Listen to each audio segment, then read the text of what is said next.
I love it. The first name I saw was a familiar one. Hi, Jennifer. And I see some other folks I know.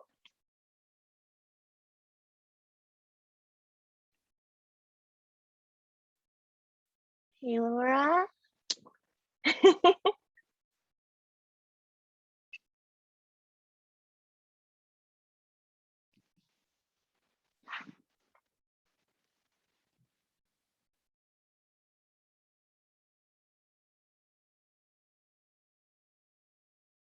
It's exciting to be here when everybody's still fresh with their conference vibes.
This is about the time of day the sun starts to come right over this tree and this hill. And so it usually puts a nice spotlight on me. I may have to close my blinds in about 10 minutes.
It looks like I've got 9 o'clock. I've got 9:01 on my phone. I need to wait for any or can we go get started?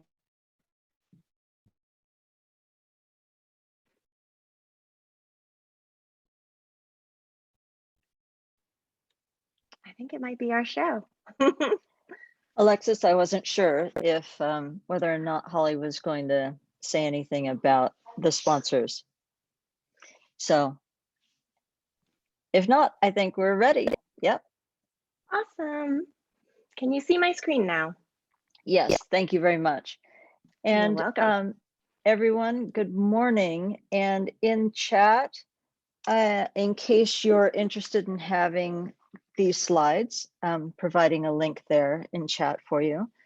But good morning. Thank you for your interest in this topic. It's certainly a topic of great interest to us. And the way we've sort of set up our time together this morning is to be more in conversation about this. We don't see ourselves as experts in this area of assessment, but we are engaged, enthusiastic practitioners of working in this area and trying to do it well in a way that works for our students and for ourselves. And one of the things that we'd like you to be thinking about as we're in the middle of our conversation this morning is about the term ungrading. We're not particularly fond of that term because for us it sort of focuses on the things that are eliminated from the assessment process as opposed to the things that are gained, added and gained, and then end up being beneficial. And so as you're thinking through our conversation, please think about what would be a better title, a better term for what we're talking about, and we'll loop back around to that towards the end of our time together.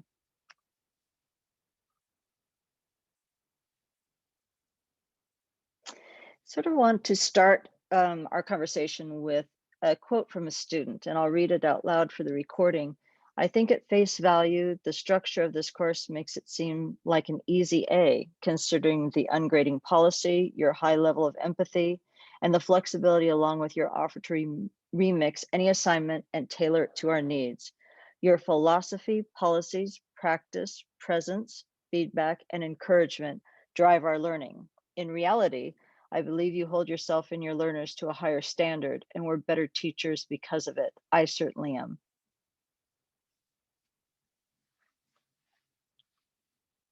And the one thing I want to sort of point out, it sort of goes back to one of the reasons why we don't like ungrading as a term for what we're talking about is because of that elimination, but a lot has to be added in for it to work well for students and for yourself.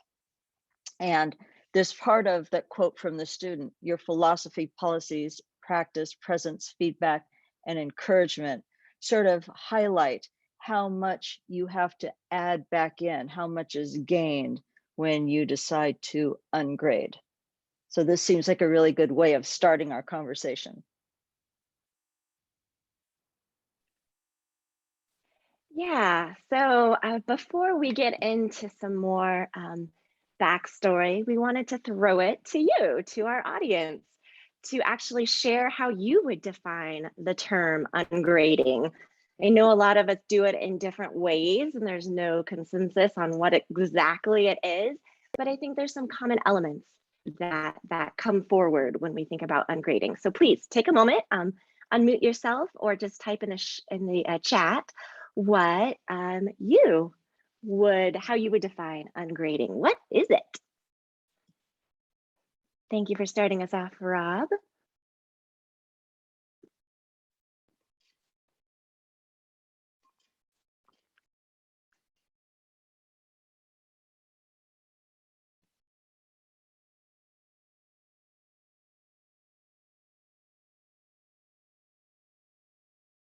I like what I'm seeing so far, kind of echoes my feelings about it's a focus on feedback rather than numerical scores, not testing, but assessing, more about evaluation. I see some good examples of what ungrading could look like in a way to de-emphasize grade, focus on that student work, maybe through self-evaluation, self-assessment, the growth and revision aspect of it, maybe a more holistic rubric or peer reviews, all of those, definitely. Ooh, I like the word constructive feedback, maybe more formative assessment rather than the less abstract lettering. And I know Joni and I both teach in our Masters of Learning Design and Technology program at CU Denver. And throughout our presentation, we're sharing some comments and feedback we've received from students. I am also a doctoral candidate, and I've been a student at CU Denver for the past couple of years and have experienced ungrading in some of my classes. And so we've got some different perspectives on kind of what works, maybe what doesn't work. And the whole reason that we started this presentation to begin with is because I kept hearing this term used all the time. Jesse Stommel has written a lot on the idea of ungrading. Susan Bloom just came out with a book recently. And when I was working at CU Denver, we did a little book club on it. Joni's been trying it out in her class. But when I see this quote, it just doesn't feel right because it just seems so simplistic. You hate grading? Stop it. And that's a good starting point to the conversation. But what's left is not an elimination of anything.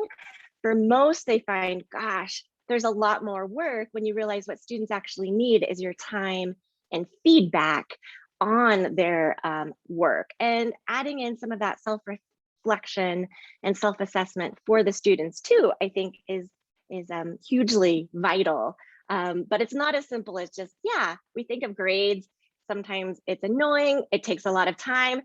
I don't think anybody likes grading, but it makes us reassess what is our actually purpose when we think about why we grade. So let's get into some of that. So this is something Joni had for her course. And this is actually a statement from the syllabus of a course I teach every fall and spring called Teaching Strategies for Blended and Online Learning.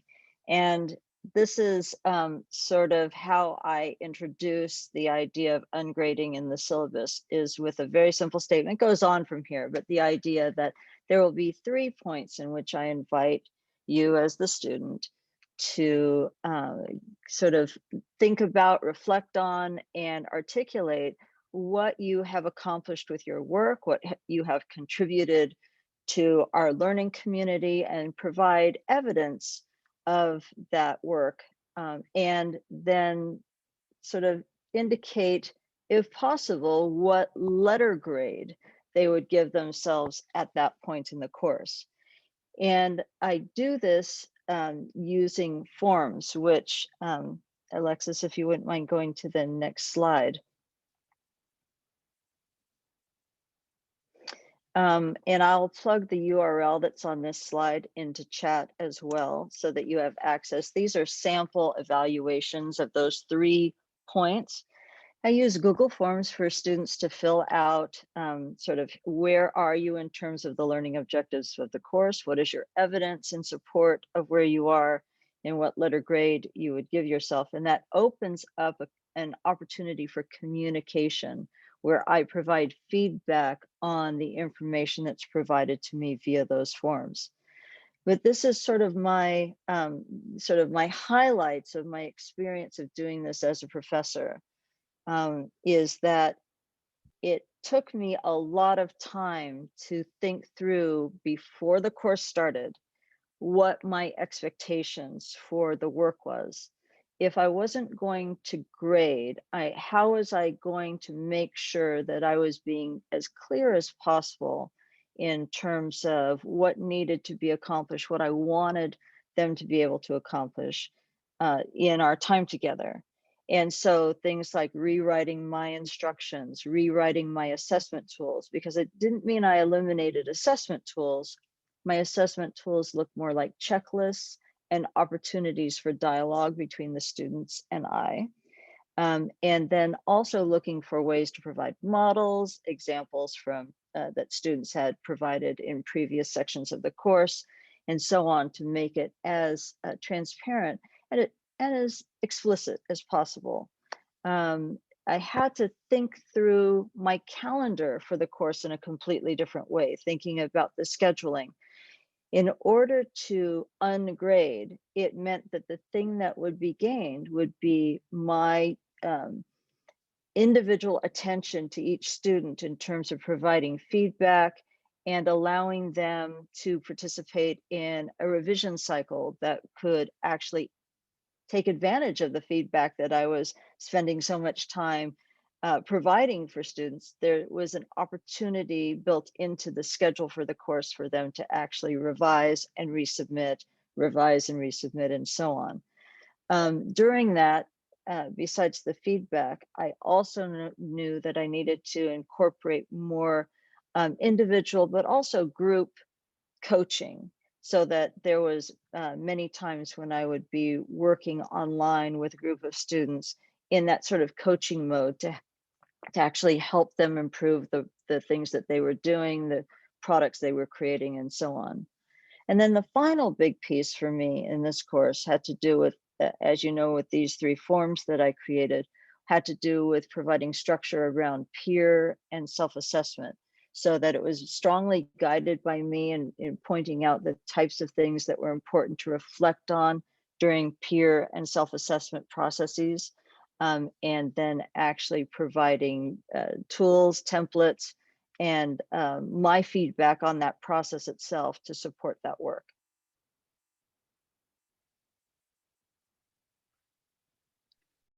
So I am excited to hear how Joni has enacted it in her class. And I'm still coming around to these different ideas of what works or not. But I just want to throw out this word of caution, so to speak, because my experience, my first experience, couple experiences as a student, I did not like ungrading. And I will admit that I am a type of overachiever student who's always used to getting A's, and I want to know what's expected of me and how do I really show my best side and convince the professor that I'm doing everything that's expected and more. And I found it really challenging when there were no rubrics and there were no examples and it was just left open. And so in a class that I took last fall, it was 4 self-assessments. That's all it was. And it really stressed me out. And I didn't actually get feedback on anything that I was doing. I got more like a conversation that I was driving. And yes, I am at a higher level. And so there is a difference, I think, perhaps at a graduate level than sometimes an undergraduate in how we steer our own learning. And where there's the sun, there's my spotlight, and where we sort of how we guide our own learning. And that's a new experience for a lot of us. And it's going to look different whether you're teaching at a university or whether you're in K-12. And at the end of the day, I knew while maybe my professor didn't want to give me a grade throughout the course, I still knew at the end of the term, I was going to get something on my transcript. And that's what kept me from being totally open, free, and comfortable with the ungrading system, because I'm like, well, then what am I going to be graded on? And what is that grade going to be? So those are sort of points of view we want to keep in mind. And between the two of us, and probably many of you, this is what we see sort of as the spectrum of ungrading. Everything from allowing students to simply resubmit their assignments until they have mastered it or until they are satisfied and can keep getting better grades, redo it, turn it in as many times as you want. I found that to be really motivating for a class I taught this past spring. I liked it a lot because I felt like I'm not penalizing you if you don't get it on the first try. You have a chance to redo it. And a lot of students felt they were so appreciative and still, I think, almost unbelieving, like, really, I could get a better grade? Like, sure, put in the effort. I'm not here as a gatekeeper. I'm here to help support you. And then there's also peer review, which is not you giving a grade, but peers sort of evaluating, and hopefully they're evaluating not on just numerical grades, but on content. There's the self-reflection aspect, everything from also a pass-fail, you either get it or you don't, or the contract grading where students say, this is what I will complete, this is the amount of work and the style of work that I will do to earn an A in this class, and they set it themselves. So there's a lot of different ways this appears in the wild, so to speak. So why do we grade? This is sort of our question for you. I'm going to dampen my spotlight. And so with this question, I've been watching chat, and so I'm seeing a lot of your comments go by. But as part of our process for thinking about ungrading in our own teaching, these are the types of questions that we asked ourselves. So what is the value of grading from our students' perspective and from our own perspective? Why do we do it? Why do we continue to rely on it, have it be part of our teaching practice, and so on. And setting aside maybe one of the more obvious reasons having to do with we have a historical structure at a university and in P12 settings as well around letter grading. If setting that aside, thinking about it in terms of student learning and accomplishment and engagement, what are the, from your perspective, what's the value of grading? And why don't you're welcome to share in chat.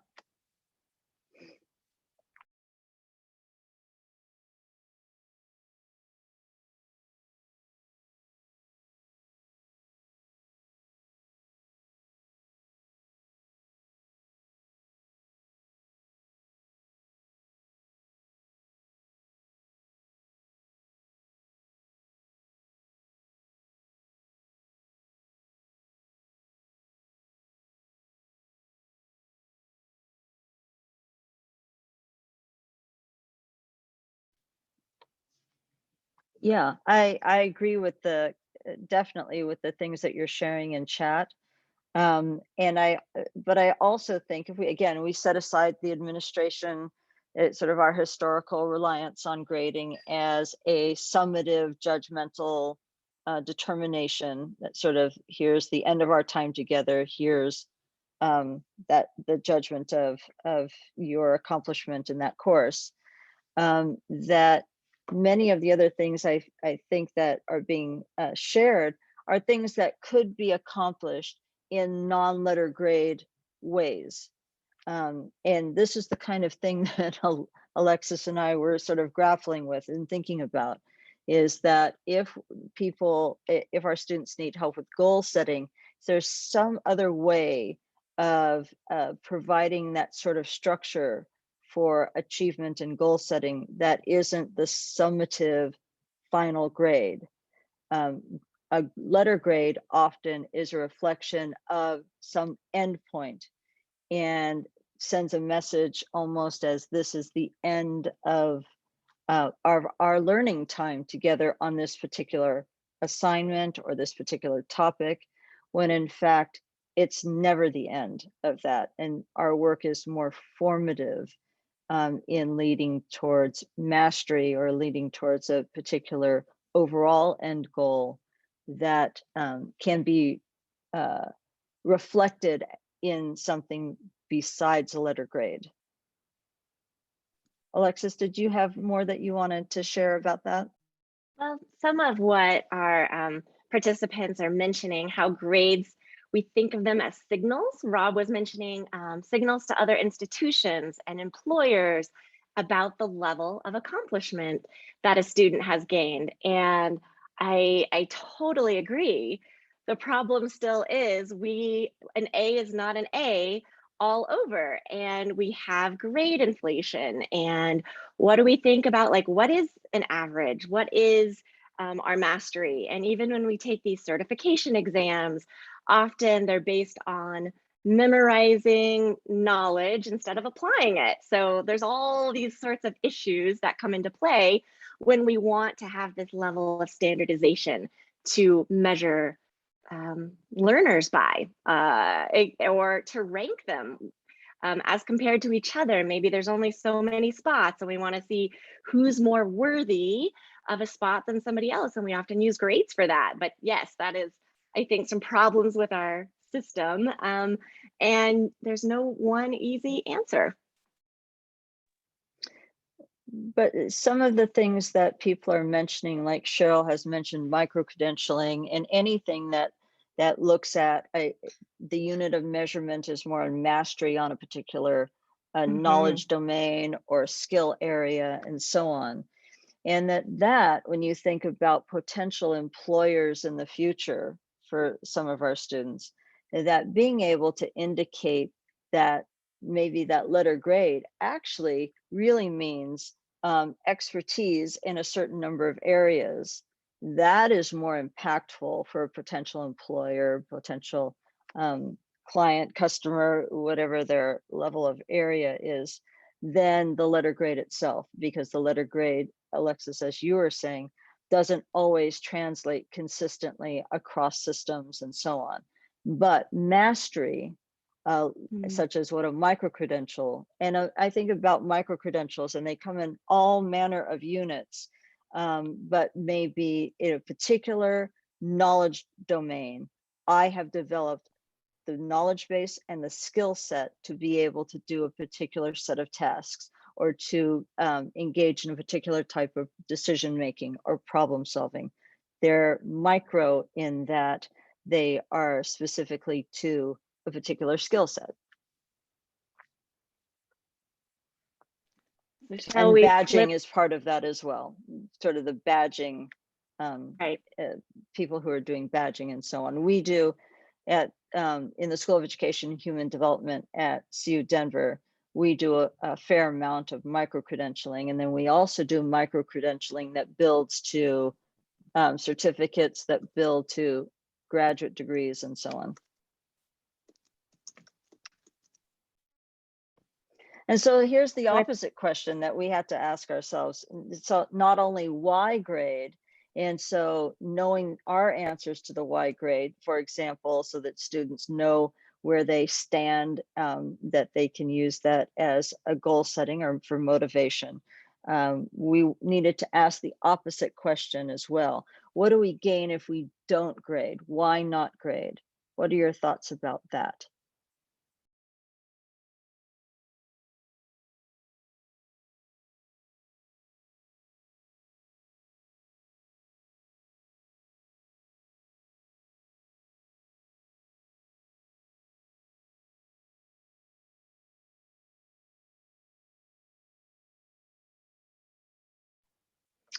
And Lisa, I wanted to jump back in and answer the question about micro-credentialing, because really micro-credentialing is sort of a whole nother piece of the ungrading movement as well. Is that the way we use micro-credentialing, for example, is that we would offer a set of experiences, learning experiences, in our case, a set of courses that are specifically around online teaching and learning. And so at the end of completing that coursework, those learning experiences, students have achieved mastery around building online courses, about teaching and facilitating online learning experiences for students, both asynchronously and synchronously. So there's a list of skills that are checked off in terms of whether or not students have achieved that mastery by showing artifacts of that achievement, having actually built a course, having actually taught an online course, both asynchronously and synchronously, and so on. And so instead of there being a letter grade, we indicate as the university that they have achieved that mastery to be able to teach, effectively design and teach online courses. I'm not sure if that helps, but that's how we do micro-credentialing.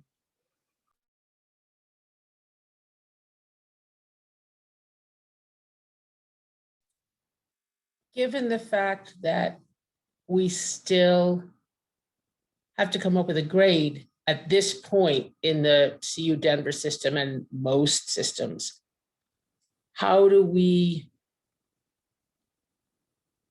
make that micro-credentialing work? We still give letter grades. And so is this like a group of classes? Is this like getting a certificate in something? A certificate is a form of micro-credential, yes. Okay, now I understand. Yeah. And I still give letter grades, but that letter grade is determined in collaboration between the student and myself. I don't eliminate my judgment from the equation, but it's through that conversation, the forms that I shared, my vigilance on looking at students' progress, for engaging in coaching, providing feedback, providing opportunities to revise and resubmit until mastery is achieved towards the end goal.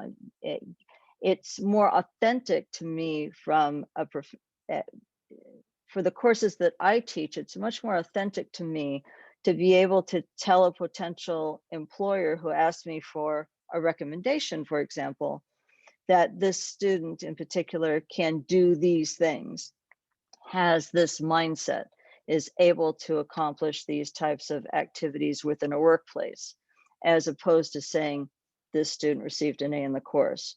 It allows me very specifically to talk about what a student could contribute to their school, to their organization. And so I haven't eliminated letter grades. It's just the letter grade is based on a conversation. It's co-created, if you will, between the students and myself.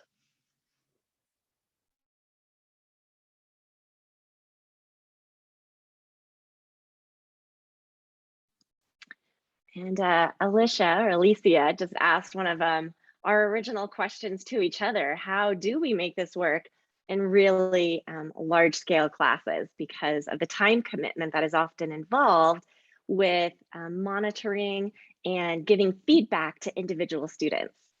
I think self-reflection goes a long way, but it doesn't answer all of our questions.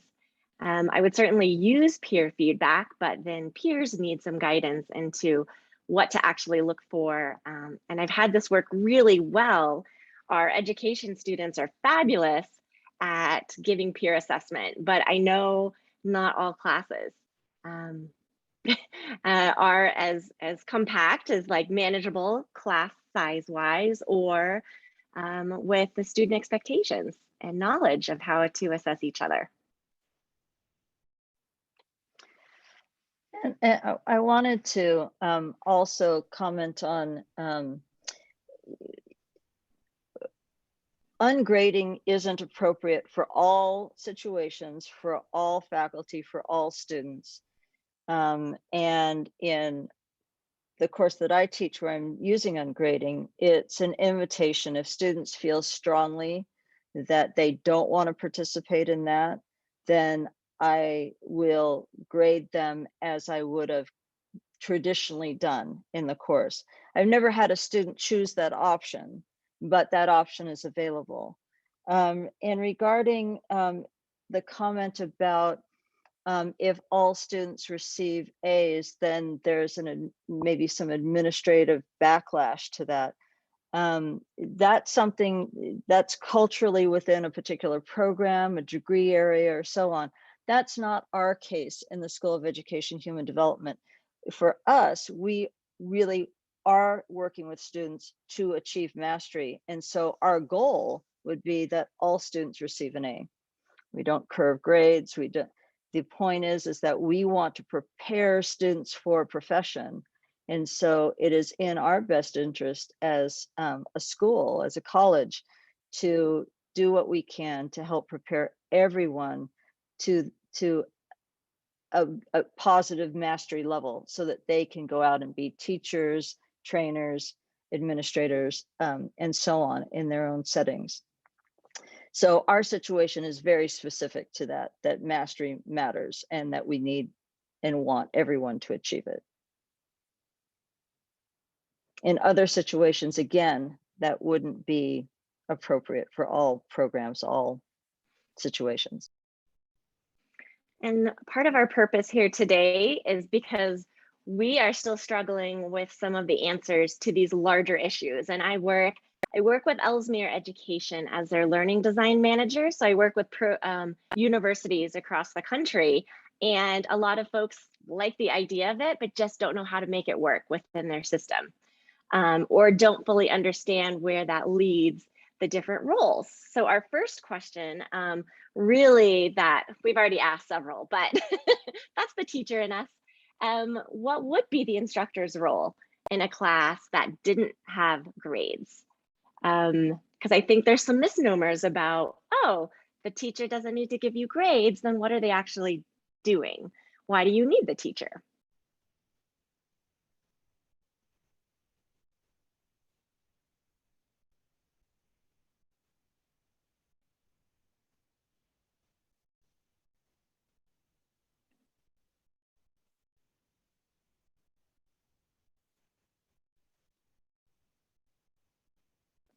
I do. I agree with Cindy. I think the instructor absolutely has to give feedback. And even when I am grading, I try never to just give a grade without explaining why.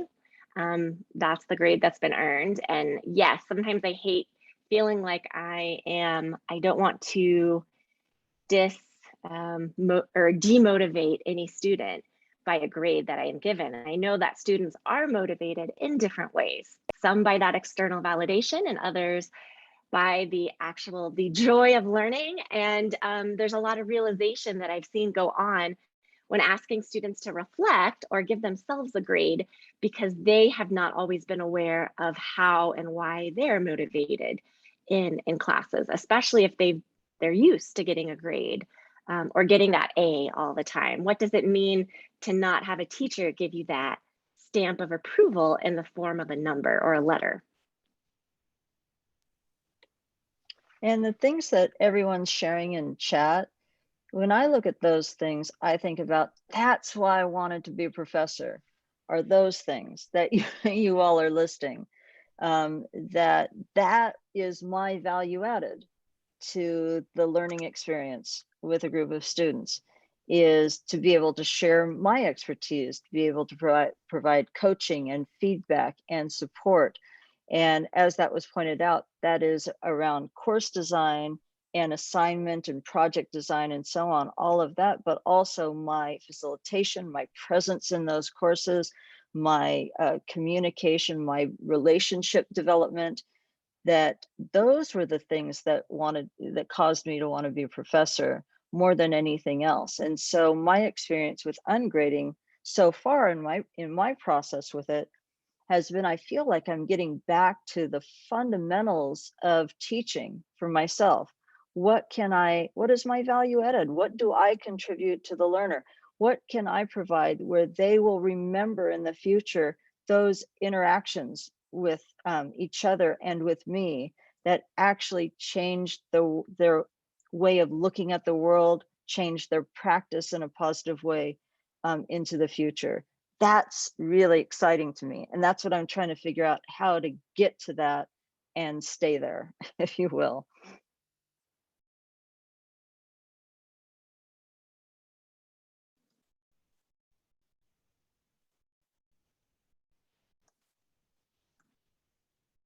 My mouse got away from me.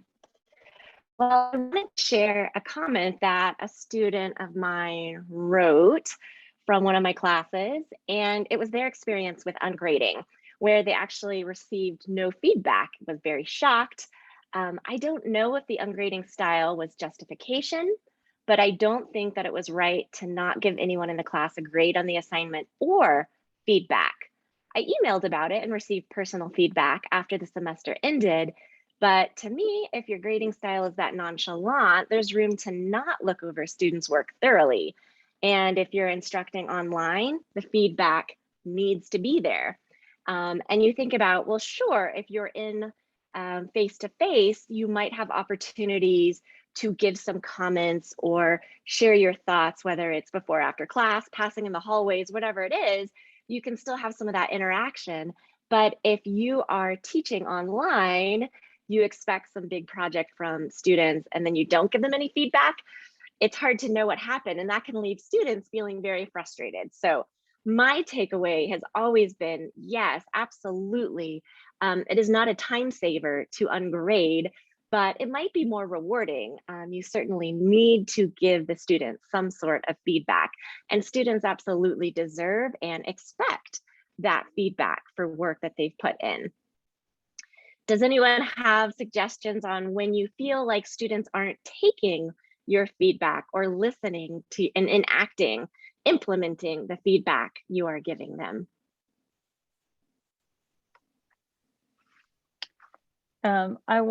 Something I wanted to share related to that, because I have been watching the comments about that, is that I ask students to, and I provide these template tools, these documents where students then are just answering questions and submitting that as part of the revision and resubmission process, is to indicate what they did with the feedback. So how did you implement the feedback? And if you chose not to implement the feedback, why? And that is a required artifact of the process of resubmitting and having it reassessed by me for new feedback.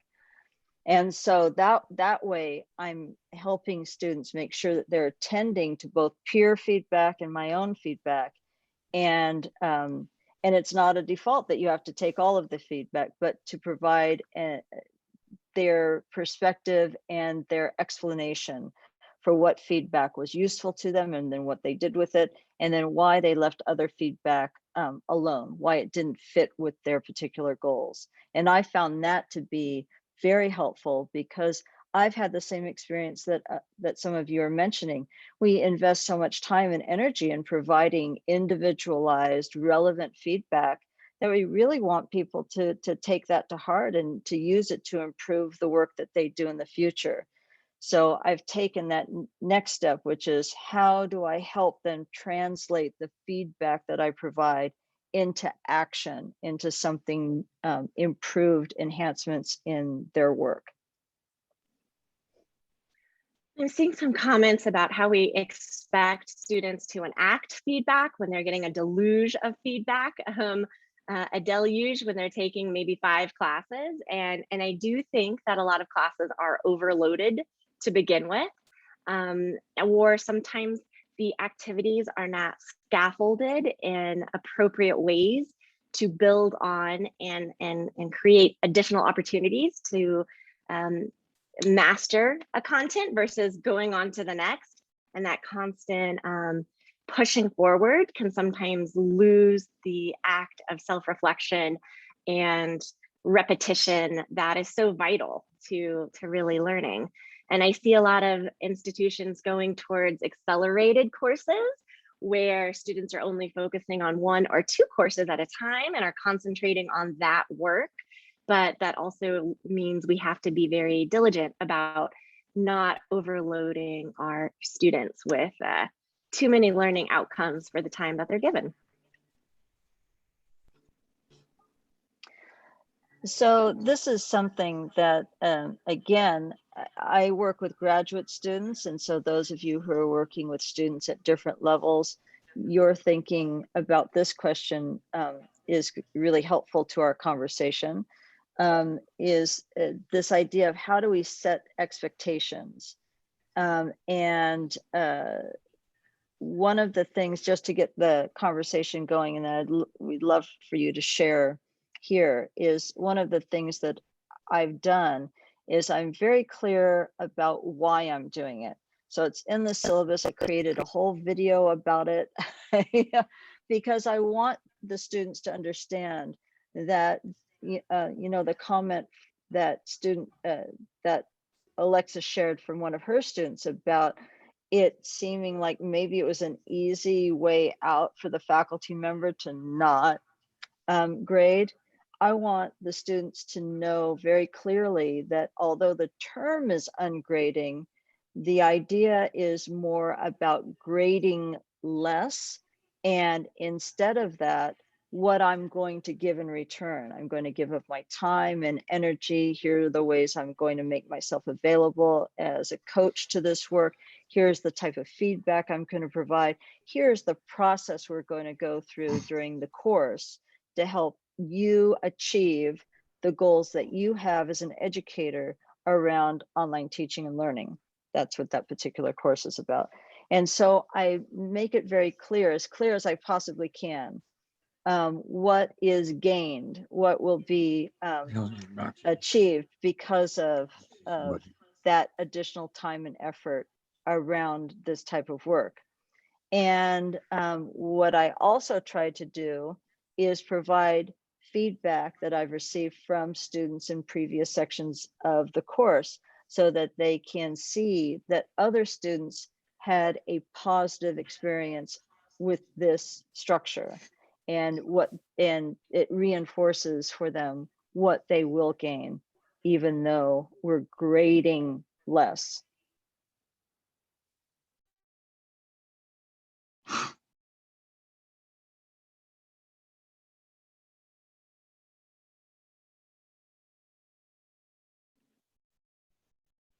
I like sharing some of these quotes from students, and I know we don't have lots of time this morning because there's a lot more questions than we have answers.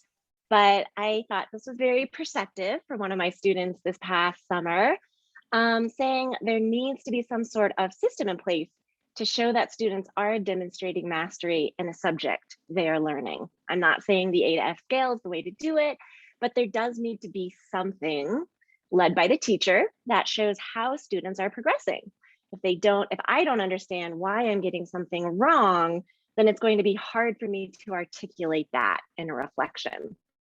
You can certainly reflect on your own work effort put forward, but how do you know how you did if you are actually trying to learn a new skill and you don't have any of that sort of guideline to base it off of? It can be really, it gets to that idea of, yeah, what is mastery? And this is also why it's very different in different subjects. And are you learning a skill that is going to be life or death for some folks? Are you taking medical classes? Are you taking critical thinking? Are you there's a whole gamut, a whole variety that comes down here.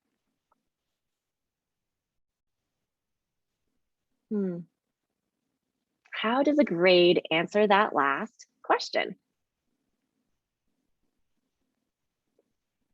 So that's where I think, yeah, it can be interesting. It was never the grade that was giving the proper feedback anyways. It was probably the guidance from the professor or guidance from the peers to give ideas on what's lacking or what could be improved to meet those learning outcomes.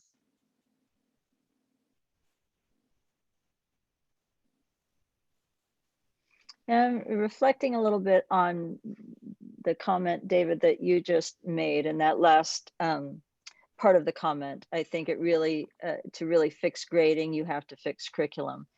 And I think that has, in maybe a small way, has been very much how the two of us have experienced this, that it's not just, oh, in a particular course, designed a particular way, I'm going to choose now to grade less or use an ungrading format.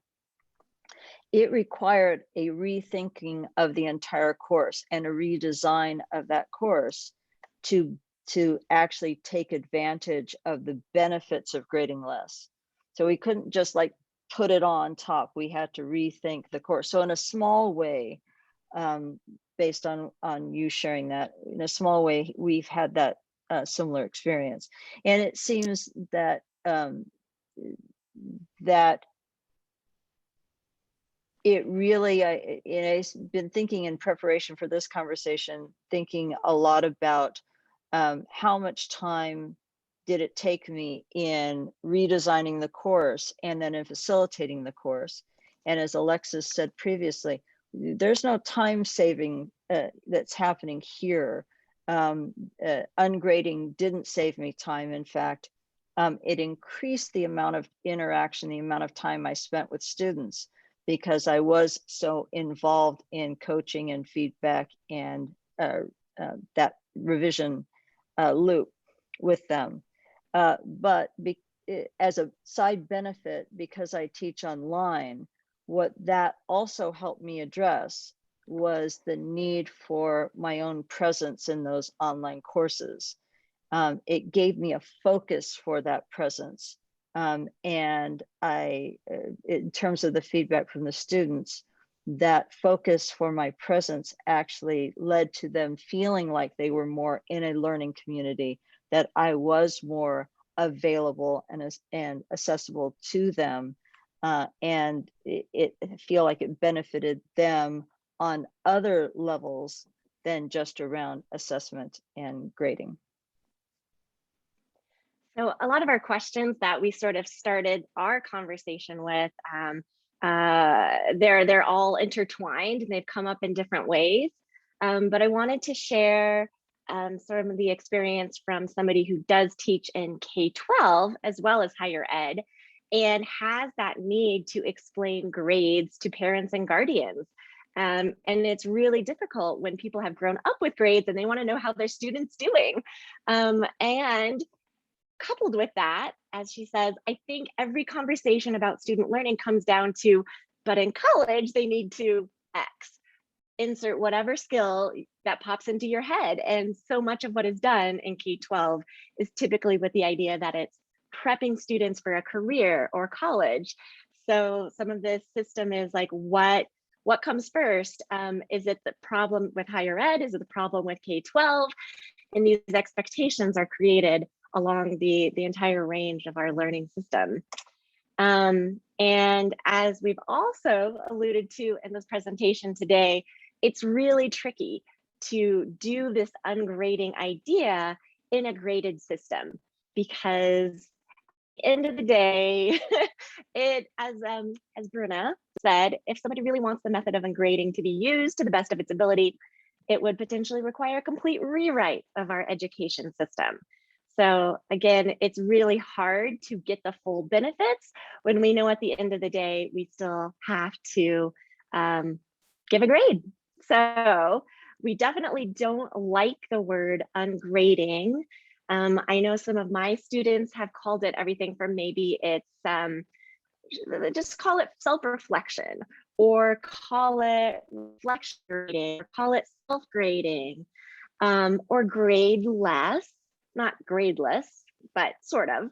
And the trouble with that is then we lose that instructor role in things. The student automatically plays a really big role in guiding their own journey in an ungraded class, but it just doesn't mean, yeah, your teacher's not doing anything anymore. So how do we sort of incorporate both sides of that? Room for the learner to grow, but also room for acknowledging the feedback that comes so importantly from your faculty member. So if anybody has some suggestions on what would be better alternative terms, we'd love to hear them. And one of my students also, she does ungrading in her class. She is a high school art teacher, and she'll have students do their own self-reflection grading, self-assessment. And she says very, very rarely does she disagree with it. But she also mentioned, I don't necessarily feel the whole ungrading process is saving me or my students much time, but I do think the time is better spent. And ultimately, I think that's what we feel as well. We just want a better name for it. Other thoughts? I've lately been with?